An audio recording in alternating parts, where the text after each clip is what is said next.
Give me a little countdown. Dojo Outfitter family, what's going on? Welcome back to the Dojo Outfitter show. Today, guys, I've got an amazing guest for you. He's one of the judo members at Portland Judo, one of the brown belts, Marine, father, gym owner, so much more than that, but that's just to name a few. Ladies and gentlemen, today I bring to you Nick Hurndon. Nick, what's going on, man?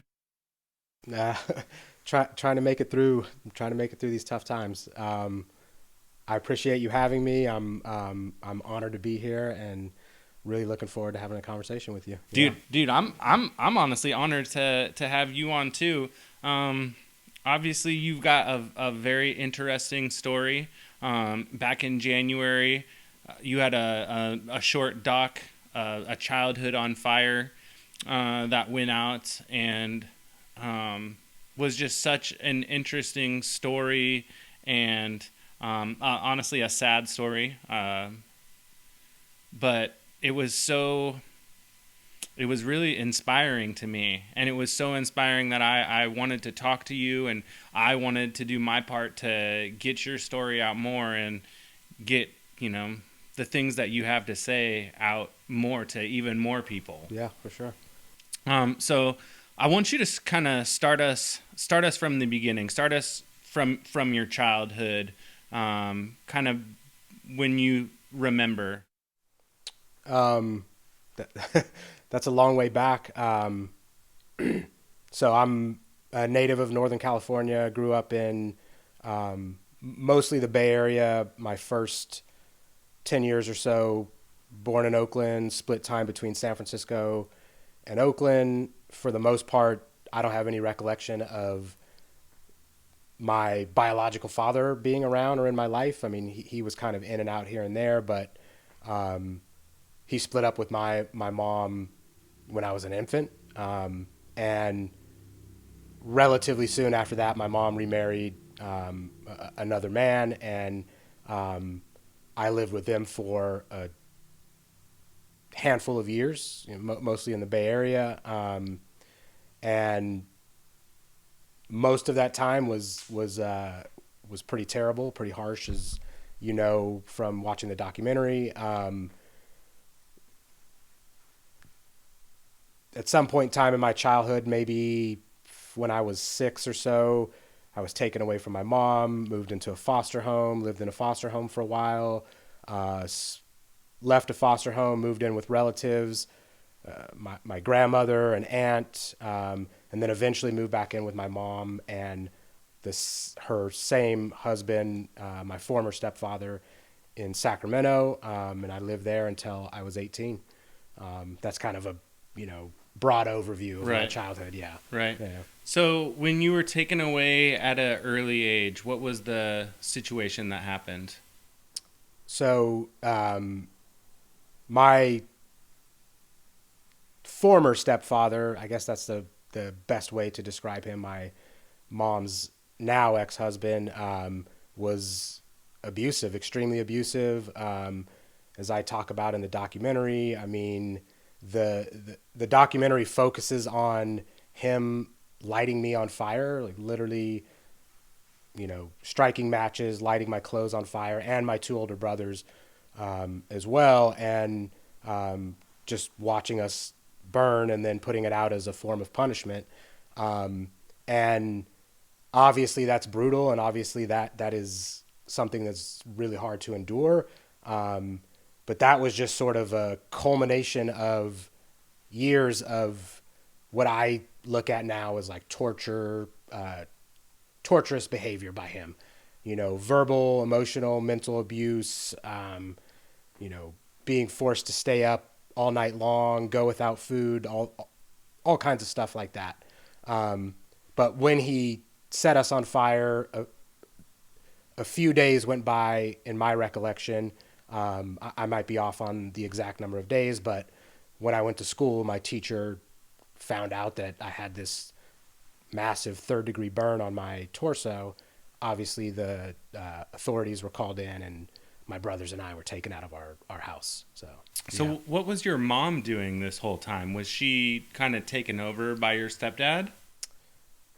I don't know. I mean, I don't have a close relationship with my mom. We've had a troubled relationship most of my life, and this is something that we haven't had a conversation about. And I was 5 or 6 years old when this happened, and um, my mom is still unwilling to have a conversation about why she didn't show up as a mother and why she didn't protect us and why she stayed with him during this time. But she wasn't there for us. She wasn't protecting us when any of this happened.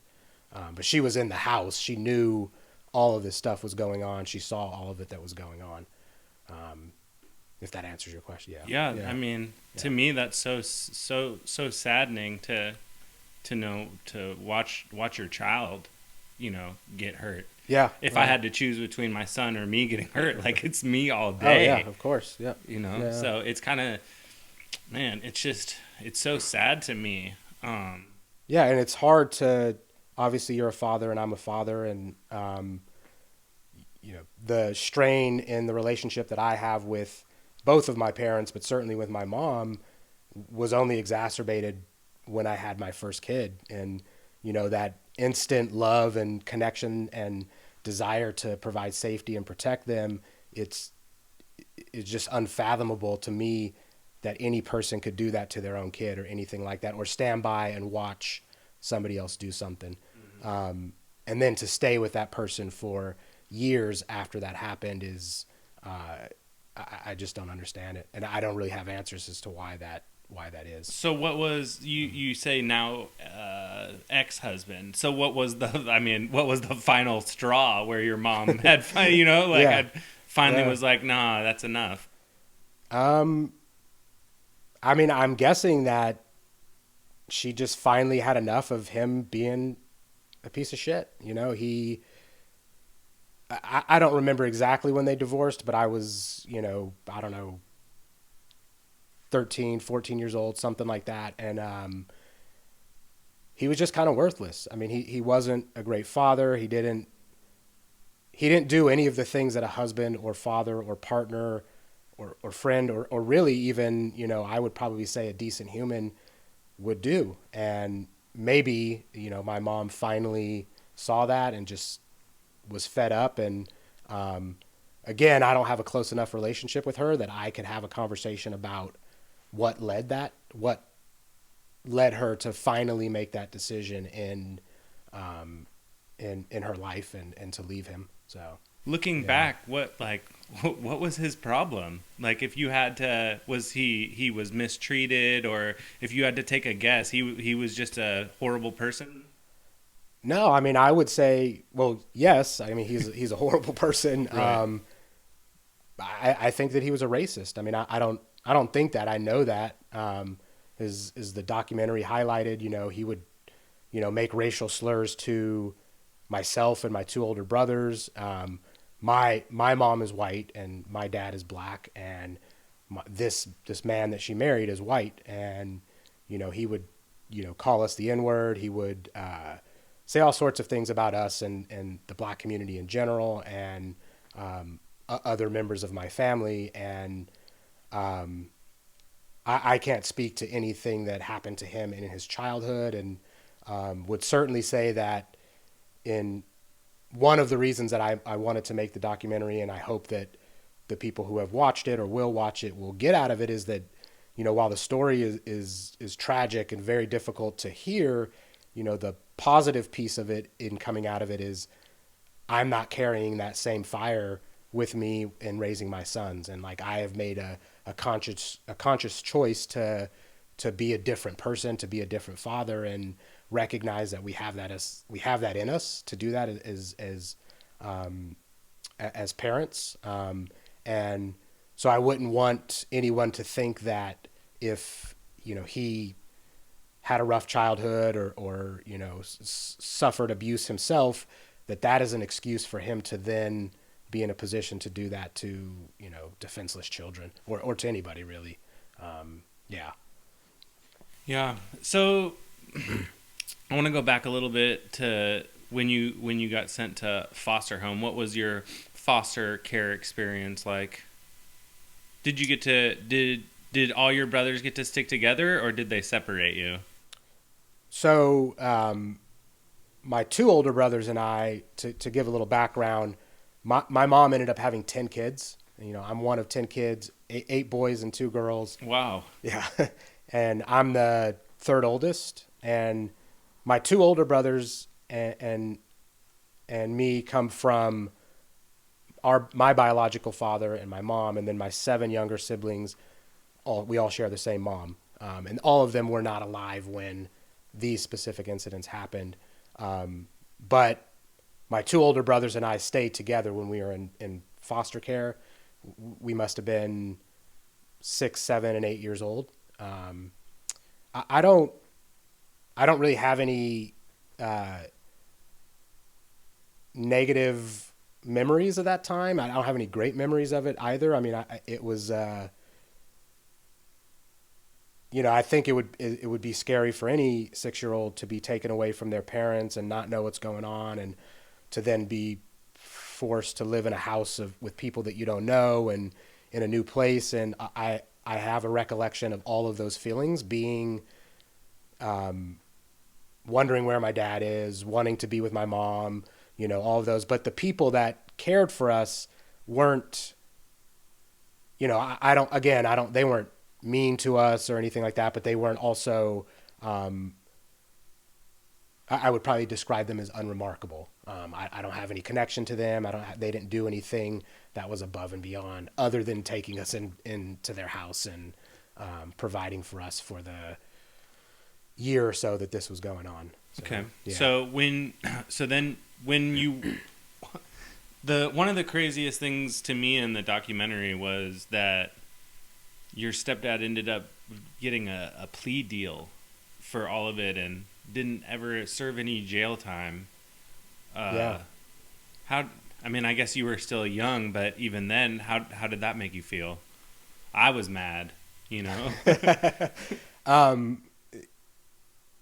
So the interesting thing is that I didn't even know any of that until the documentary was made. As we started making the documentary about 2 years ago now.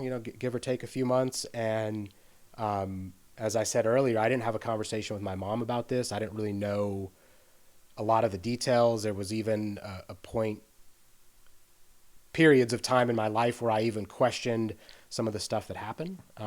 But in making the documentary, the filmmaker wanted to ensure that, he could get as much evidence corroborating what I was saying and my story about what happened. And so, he interviewed people, and he actually went to the courthouse or wherever they keep court transcripts in California, to pull those and see what he could find from it.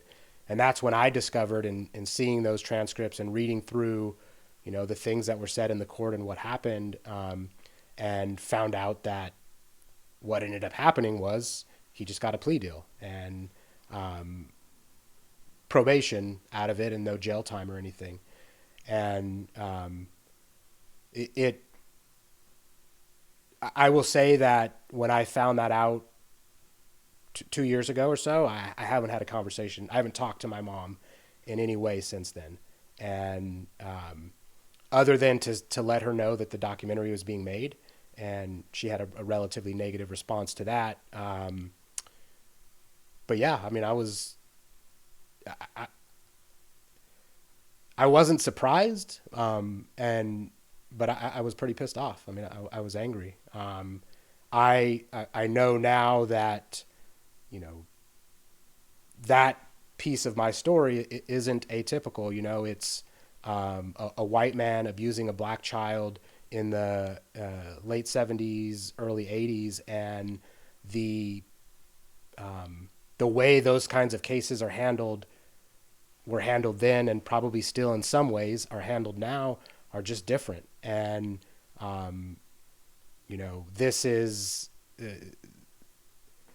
just another example of how the system is different for me.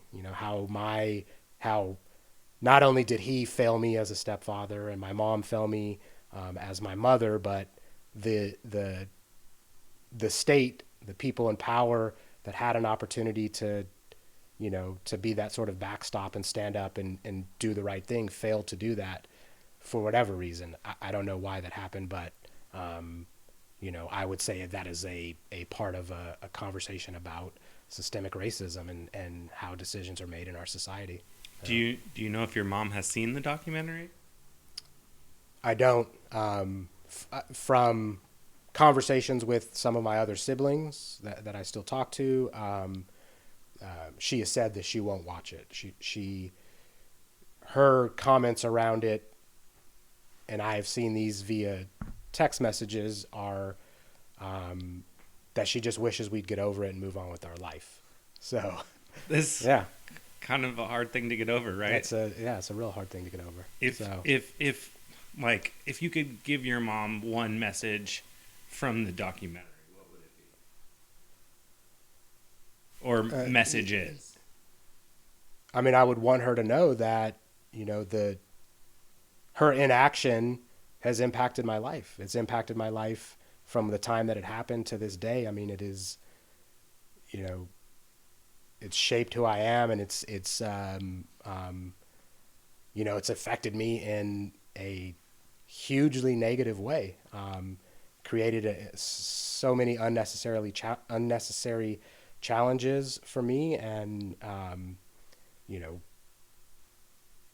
I would really want her to know that I don't forgive her. I haven't, despite what may be seen as the successes that I've had and where I am in my life, that all of those things have happened in spite of those events and her not being there for me. And I think that's what I would want her to know. Yeah. Yeah. So what, if anything, was different once you came back from foster care? Because you said you came back from foster care and you went back to your mom. Yeah, the crazy thing about it, I didn't go directly from foster care back to my mom.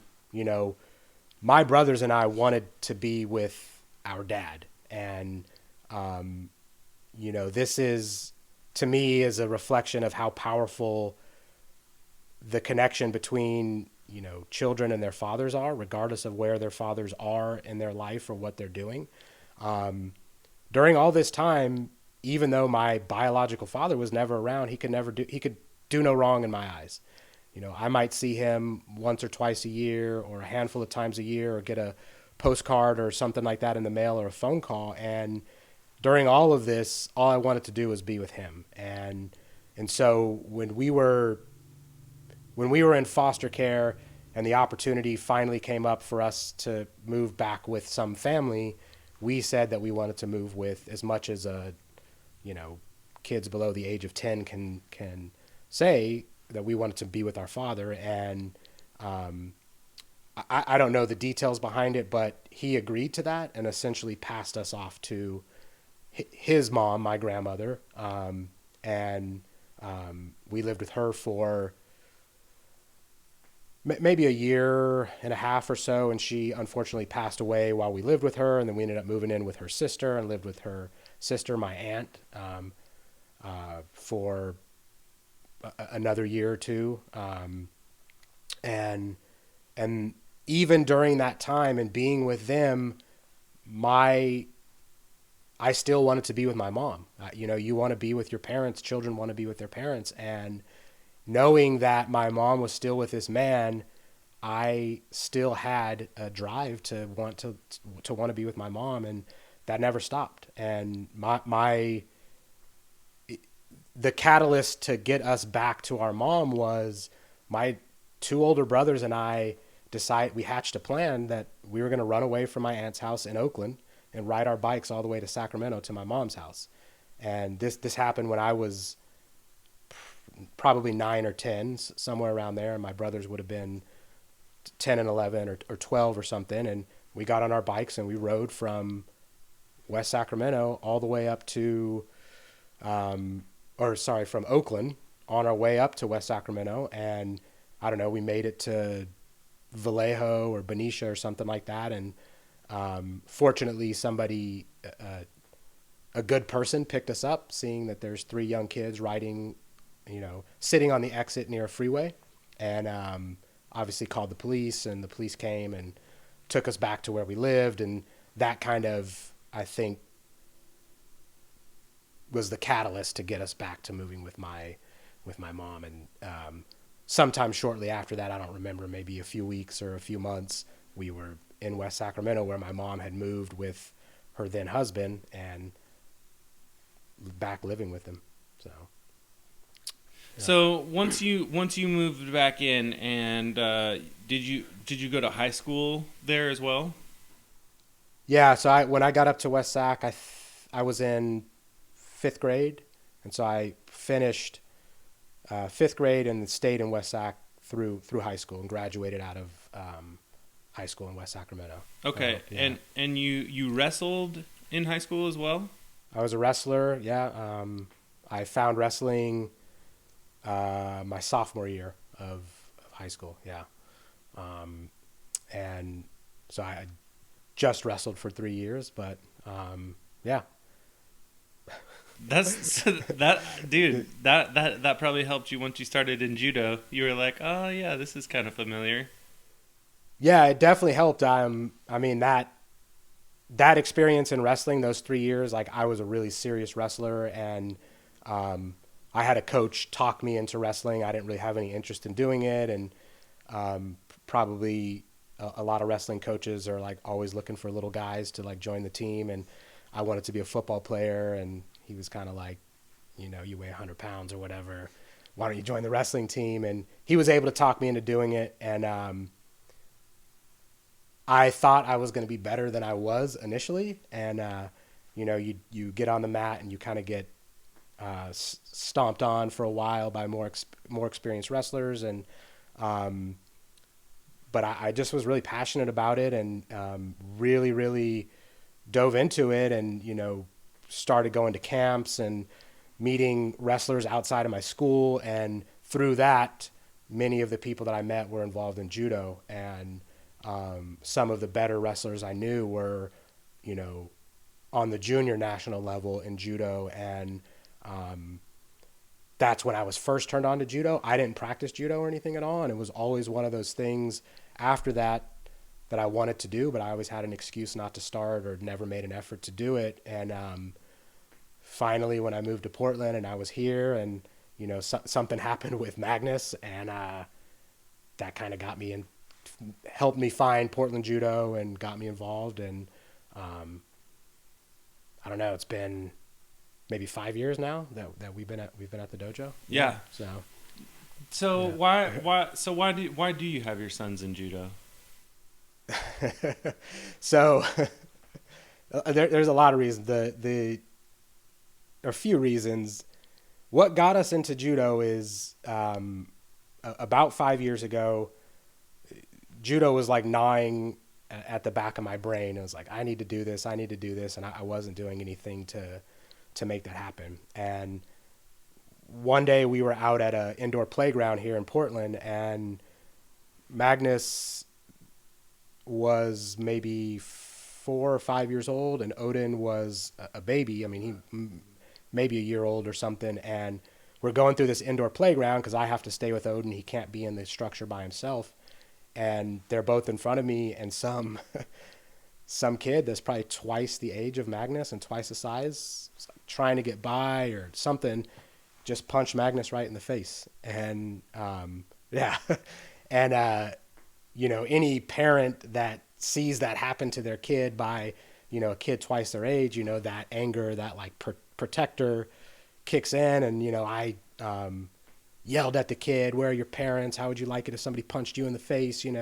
All that sort of stuff, and swept Magnus up, and we kind of went on with our day. And I started thinking about it and realized that like that kind of stuff happens all the time on the playground. Kids get punched, they get thrown, they get in arguments and fights, and I'm not going to be there every time for him. And I don't want him to fight. I don't want him to get into fights. I don't want him to bully people. I don't want him to do any of those things. And I can have and should have conversations with him about that and how he handles those situations. But you know this, and people who practice any fighting sport know that the best thing to do is to walk away. And usually, the people that have the ability to walk away are people that have been in and have trained in fighting sports, and they don't have anything to prove. If they get hit or pushed or whatever, it's probably not the first time it's happened, and that's really what I took away from that. And I, I remember he was 4 when this happened, and within the week after that, I was sort of searching for places, gyms or dojos in Portland for him to go to, and he was just too young. Most places it was kind of 5 or older, and so we waited roughly a year or so or something like that, and finally went into Portland Judo. And sorry, I will say this: Magnus, my oldest, you know him, asked me, them. He asked me the other day that he wants to go by the pronouns they them, and and so that I'm learning to speak about them in that way and respect his wishes to do that. And so I'm probably going to slip up a little bit and say he him sometimes because I've been used to doing that for almost 10 years. But he's asked to go by they them pronouns. Yeah, and so Magnus started before I did at the dojo. I was just going and watching him probably for the first 6 to 9 months, and trying to make my schedule work with the judo schedule. And I think maybe for the first 6 months or so, I didn't realize that there was a midday class that worked better for my schedule. And I was trying to make the evening classes work, which are hard for me because I own a gym and kids. And once I found out there was a midday class, I started and haven't stopped since. So, yeah. So I actually was coaching at the time when I don't know if I was coaching right when Magnus started, but it was like it was really close. I don't know if I knew Magnus as a white belt, but I definitely knew him as a orange or yellow belt. And yeah, for sure. I remember when Odin started, he didn't love it. No. So give us parents whose kids don't love it, because now he's doing it.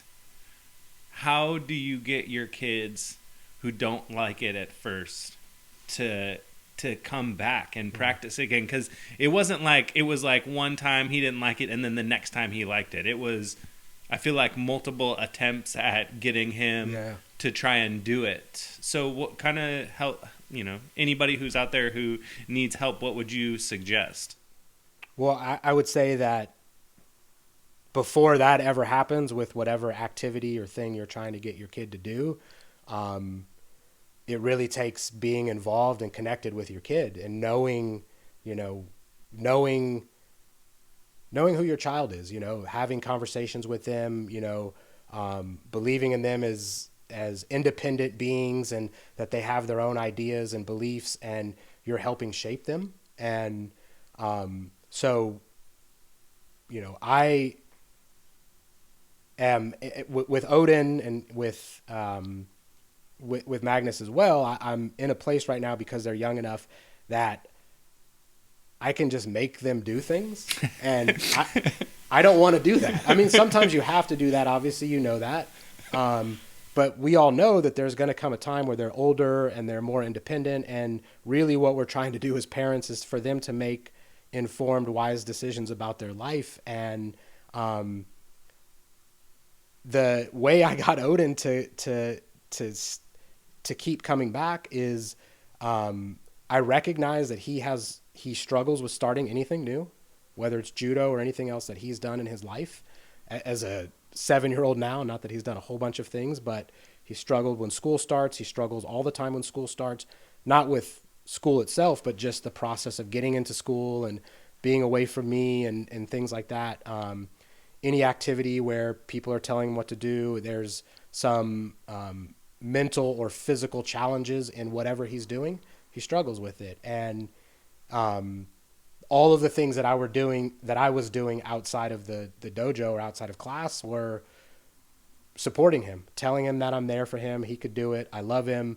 We're going to do this no matter what. Even if we show up, sit on the side, watch, we're going to keep doing it until we try. And at some point in time, once he tries, once he's put some effort in, and he can really tell me that I've done this, it's not something that I enjoy and it's not something that I like, we can move on to a different activity. And I had the same conversation with Magnus. Magnus had a little bit of struggle starting, less to do with judo itself and probably just the group and things like that. But yeah, it was just having these constant conversations and showing up in a loving and supporting way for Odin, that like, even though I saw him crying in class, even though he's struggling to get on the mat, even though he might be fearful of bigger kids or you or Andy. Yeah, way more Andy, right? Yeah. I was I was the good cop in that thing. Andy would get mad, and I'd be like, "Is he mad at me too?" No. Okay, we're good. Well, I mean, the thing is that, you know, I love that about Andy, and both Magnus and Odin do. They love his class, and they love that. You know, that energy that he brings to his classes and the standard that he holds his students and his kids to. And I think we all can appreciate those sorts of things. And I think that just highlights that, you know, kids see us. They see what's going on. They know what's going on. And to this day, they now love going to his class when we do judo. But yeah, I hope that answers your question. Like it was a lot of work, you know, it took months to get Odin from a place of breaking down in class, crying, being supportive, you know, never being angry with him about it, letting him recognize that I'm your father and I'm there for you, but there are instructors here. There's an etiquette in the dojo. We're going to hold to that, you know, and when we leave and go home, I'll give you a hug. I'll tell you I love you. And we'll come back the next day and we'll try again. And now, you know, he's in there getting it on with everybody else. So what does their mom think of all this? Think of like the dojo, yeah, the judo. I think that she's on board. I mean, we have conversations about it, and we've had conversations about it over the years, and I think she's a little less inclined to push them, particularly when it comes to judo, or when that was necessary, and let them back out of the athletic or physical things that they need to go through. But her and I have always had conversations about it, and we try to, even though we're not together, we still try to co-parent, and we still try to respect one another's ideas and decisions about our children, because they're our children. And I try to always articulate to her what my thoughts are around it and what we should do, and the failures and successes that I'm having as a parent in my house. And she does the same thing with me. And this was just something with Odin that I knew in my heart of hearts, when he got on the mat and he really made it through a class, and he achieved something else, that he's just going to fall more and more in love with it, and he's going to want to be there and do it. He may not stick to judo his entire life, and I don't expect him to. If he does, that's great. But I do expect both of them to take that sort of belief and idea and passion into anything they do, whether it's a fighting sport or something else. So, yeah. Speaking of that, another thing I really wanted to talk about, if anybody follows you on Instagram, I actually knew about the notes to your kids before I saw it on the documentary, because a few times you have posted the notes, and it's definitely inspirational for me. I'm not a good writer. Dude, math and writing, they were never my good subjects. I actually wasn't good at anything in school, but except for talking. I was very good at talking. But my question was, first of all, where did that come from? Where did the note writing come from? When did you start it? And lastly, what kind of advice would you give to people who wanted to start doing that type of thing? Um, where did the notes come from? I think in my process of trying to be the best father that I could be, and like think about and read about and listen to other parents and fathers, and the things that they're doing, and try to reflect on my childhood and who I am now as an adult and parent and father. Um, I recognize that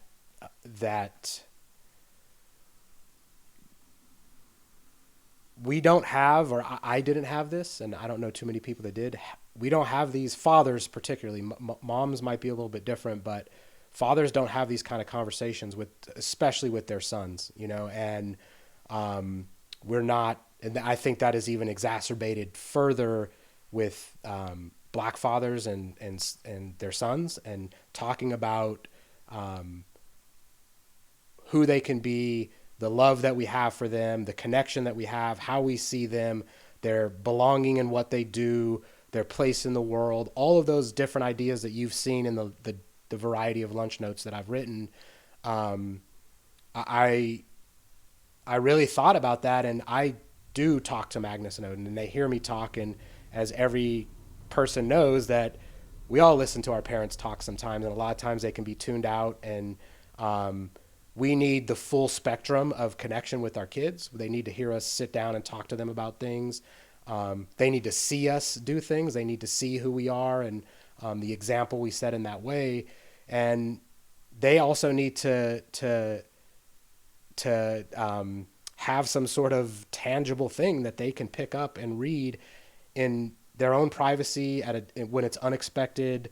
And that's kind of where my lunch notes came from. That, I'm doing these things where I'm trying to be a good father. I'm trying to set an example for them.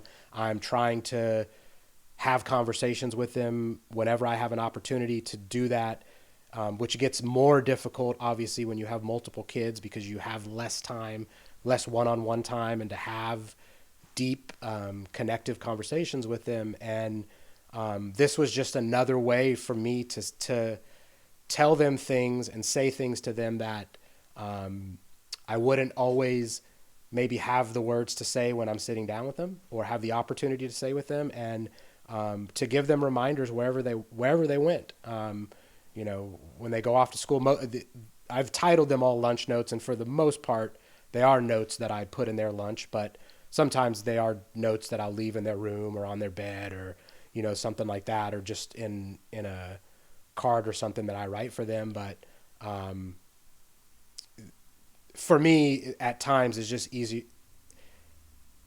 easier to write things down and put it that, and then to put it in words that I'm saying to them when I'm talking to them, or I'm in the car, or maybe we're distracted by some other thing. And so that idea, I don't want to say it was just created, out of thin air. I'm sure I had ideas about conversations with my son through a variety of stuff, and probably around the same time I was reading Ta-Nehisi Coates' Between the World and Me, which is a book, and he writes this letter, a really long letter to his son. And that book has been, inspirational for me, and it's a book that I highly recommend to a lot of people, regardless of whether or not they're a parent or anything like that, because he's such a great storyteller, and it's just such a phenomenal letter that he wrote to his son. And so I'm sure the idea of the lunch notes came out of that sort of stuff. And with those notes, I wanted to say things to them that I felt like they weren't getting anywhere else. They weren't being told that, they're who they are, they're beautiful, their skin color, their hair, that I see them and I appreciate and respect who they are as a person. And nobody was ever doing any of that stuff for me. And I kind of talk about that a little bit in the documentary, that like, I never got that. Men typically don't ever get that kind of stuff. And we have this really sort of silent, standoffish, I don't know what the right word is, with typically, even when we have good fathers, you know, fathers that are there for us and are showing up. And I wanted to do the part with my part with my sons to kind of tear that down a little bit, and say that, you know, we can talk about our connection and our love, and the things I see in you and the things that I believe that you can do. So, yeah. Yeah, and lastly, again, what would you what would your advice be to anybody who wanted to start? So I would say that, like, I don't want to make it seem as if every single one of these notes is just you know, spur the moment, grab a note, write it out in 2 minutes and throw it in their lunch. Sometimes that happens. Sometimes, you know, you're inspired by something you see or read, or some feeling you have. But sometimes it is actually just setting aside time to sit down and think about how you feel about your child. You know, the things that, you know, nobody's looking, nobody's your son or daughter is not waiting there with bated breath. You have an opportunity to sit down and write, and just write. Don't worry about if you're spelling something right. Don't worry about if it's a complete sentence or anything else, because that's something that you're ideally doing for your child. And you can always go back and edit it. You could talk the note into a voice memo. I don't know. You could write it in your phone or on the computer and then handwrite it or whatever. There's a bunch of things that you could do. Spell check it, get a dictionary, all kinds of other things to, if you want to, you know, make the note into something that is A+ worthy in an English class or whatever. And sometimes I have to do that. Sometimes I write stuff and I'll go back and I need to, you know, spell check it or whatever. And but I think at the end of the day, not that I necessarily fancy myself a writer, you hear this sometimes, is that you just got to write from your heart. You got to write what you really feel, the ideas, the values, the beliefs that the purpose that you're trying to get across to your kid. And I think if you do that, the notes that you write are not going to be wrong. And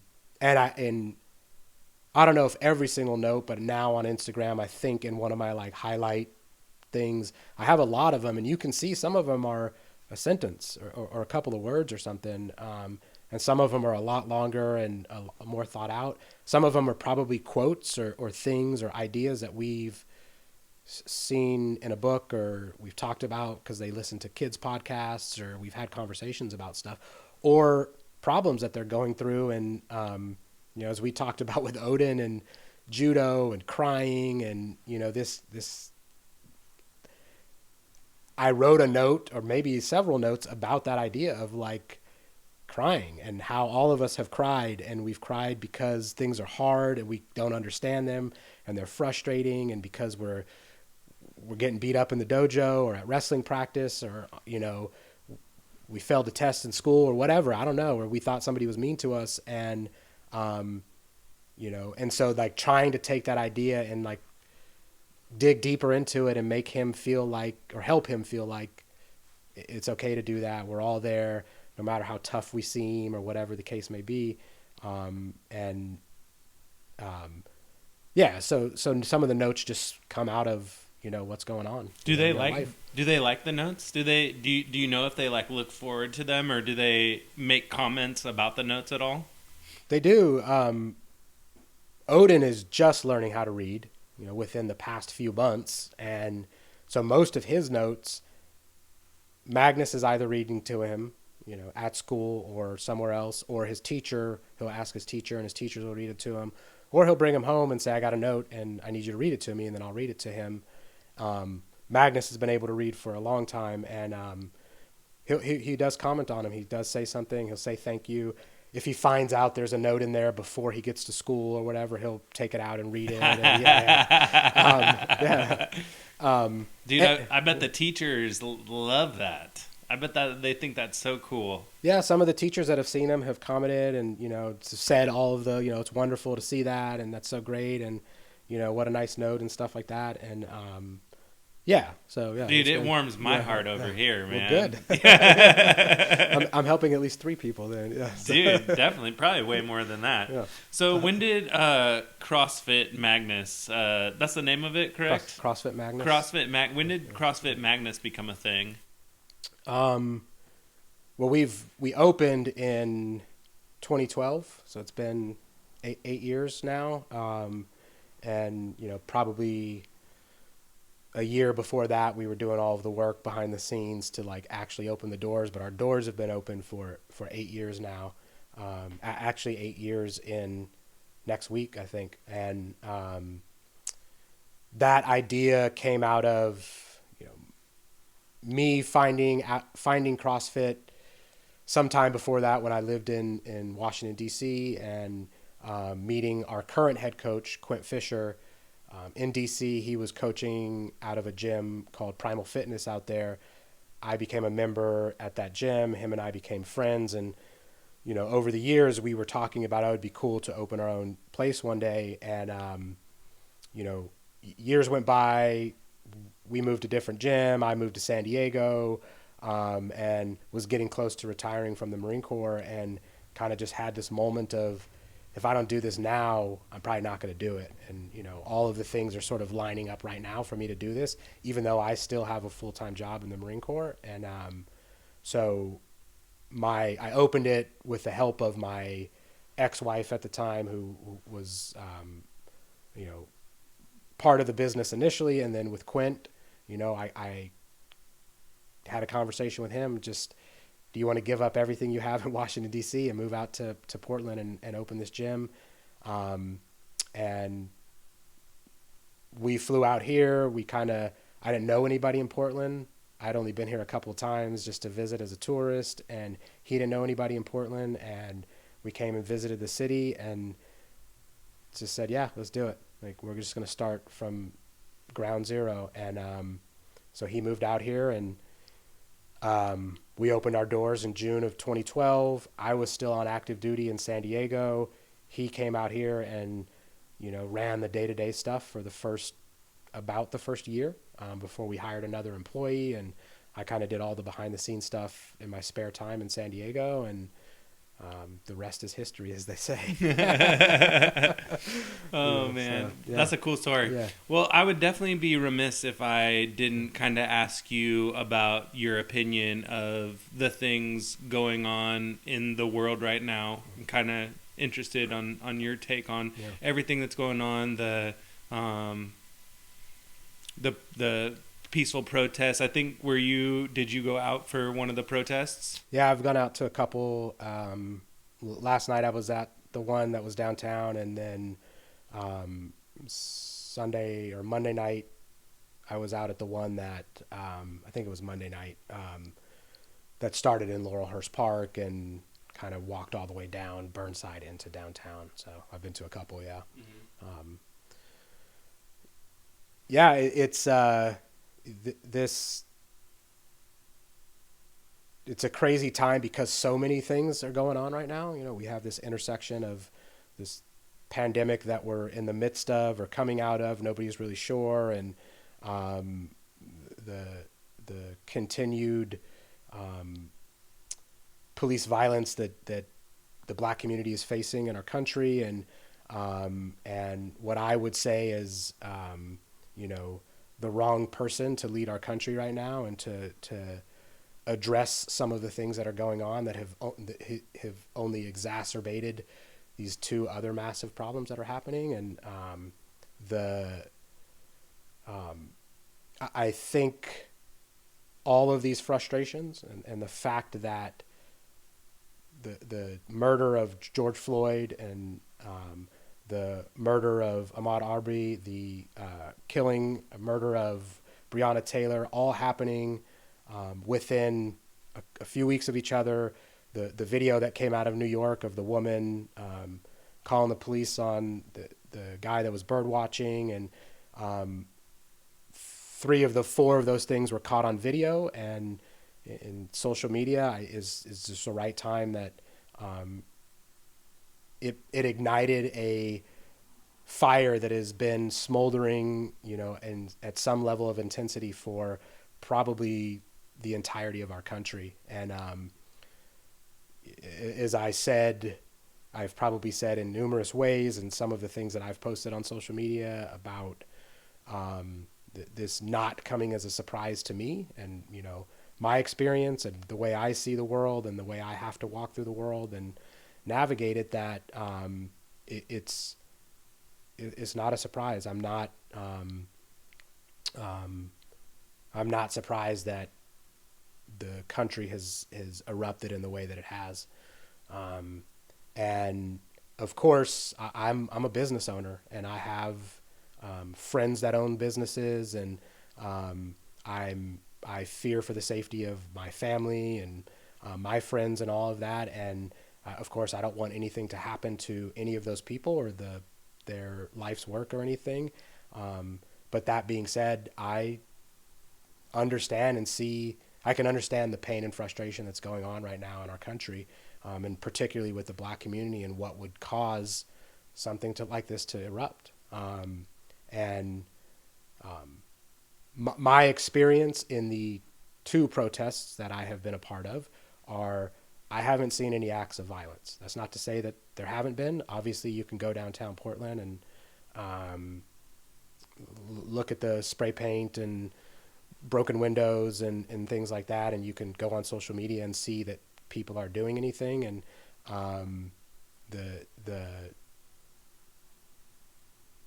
I don't want to attempt to justify any of that, because I really feel like a lot of that is a distraction from why people are doing this in the first place. The catalysts that would lead people to get out into the streets, to break windows, to do things, to speak up, is systemic racism and police brutality. And I think the Black community, and now certainly other communities in our country, are fed up. They've had enough. They see it, and they want something done about it. And